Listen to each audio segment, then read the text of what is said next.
아주 특이한 감성의 블랙 코미디 작품 히어로는 아닙니다만, 주인공 복귀주는 분명히 사람을 구하지 못한다고 했는데 과거와 현재의 다혜를 구했던 것인지, 또 아내가 죽던 날 도대체 어딜 다녀온 건지 궁금한 점들이 한두 가지가 아닌데요. 오늘은 귀주의 초능력과 관련된 의문들을 해석해 보려고 합니다. 드라마 홈페이지에 귀주의 인물 설명을 보면 아주 많은 부분들이 설명이 됩니다. 딸 이나가 태어나던 날 귀주 대신 근무를 보던 선배가 죽었고, 그날 이후 귀주는 그들을 구하기 위해 계속해서 화재 사고 현장으로 돌아갔던 것으로 보입니다. 차 사고로 아내가 죽던 날도 마찬가지였겠죠. 그리고 그 화재 속에서 살아남은 이가 바로 도다혜로 보입니다. 결국 귀주가 수많은 사람을 구하지 못한 날 살아남은 이가 도다혜였던 거죠.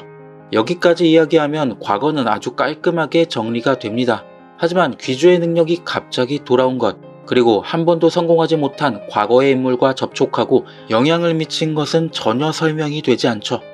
3화 예고에서도 귀주가 다혜를 찾아가 왜 당신한테만 손이 닿을 수 있는 거냐고 묻습니다. 저는 다혜가 원래부터 귀주의 운명의 사람이고 그걸 방해한 게 죽은 아내 이세연이 아닐까 생각해봤습니다. 사고가 났던 날 장면을 다시 보면 귀주가 사라진 후 의미심장한 표정을 짓고 눈물까지 맺힌 장면을 보여주죠.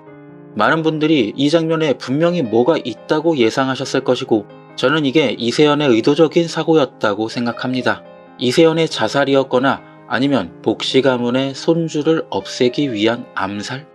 이렇게 생각을 하고 보면 사고나 이세연의 행동은 심상치 않아 보입니다. 그래서 저는 이세연이 처음부터 귀주를 불행하게 만들어 능력을 잃게 만들려고 접근한 자객이 아닐까 생각했습니다. 이게 좀 황당해 보일 수 있지만 복만음의 인물 설명을 보면 간신히 살아남은 소수의 복시 혈통들이 능력을 감추고 살고 있다고 합니다. 예전부터 초능력을 가지고 있던 이 집안에는 은혜를 입은 사람도 많겠지만 원한을 가진 사람도 많이 있겠죠. 평범하게 생각한다면 복시 가문의 선조에게 원한을 가진 이들이 이세연을 자객으로 보낸 건 아닐까 생각했습니다만, 이것보다 히어로물이라면 더 흥미진진한 전개가 있죠.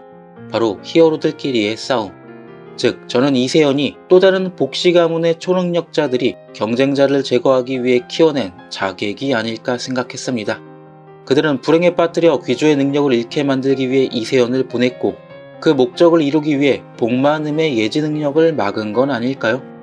그래서 비록 임무지만 자신의 딸을 스스로 죽여야 하는 슬픔에 눈가에 눈물이 고인 건 아닐까 해석해봤습니다. 다소 황당하게 보일 수도 있는 이야기지만 이미 이 드라마는 초능력물이거든요. 그리고 히어로물에서는 절대로 빠지지 않는 이야기, 능력자들 간의 싸움을 절대로 빼놓지 않을 거라고 생각합니다. 그걸 빼놓으면 12화를 끌어갈 이야기가 좀 부족하지 않을까요? 등장인물도 너무 적고요.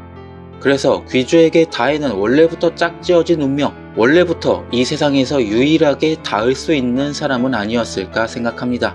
그 운명의 짝을 만나면 복시 집안의 능력이 더 강화되거나 하는 그런 운명의 상대. 저는 그래서 학교에 난 화재도 적들이 일으킨 거라 생각합니다. 바로 도다혜를 제거하기 위해서. 제 예상대로 초능력을 가진 적이 존재한다면 결국 운명처럼 만난 다혜와 귀주를 방해하러 다시 나타날 것 같습니다. 그게 바로 12부작의 딱 중간 6화쯤에서 이야기의 전환점으로 등장하지 않을까요?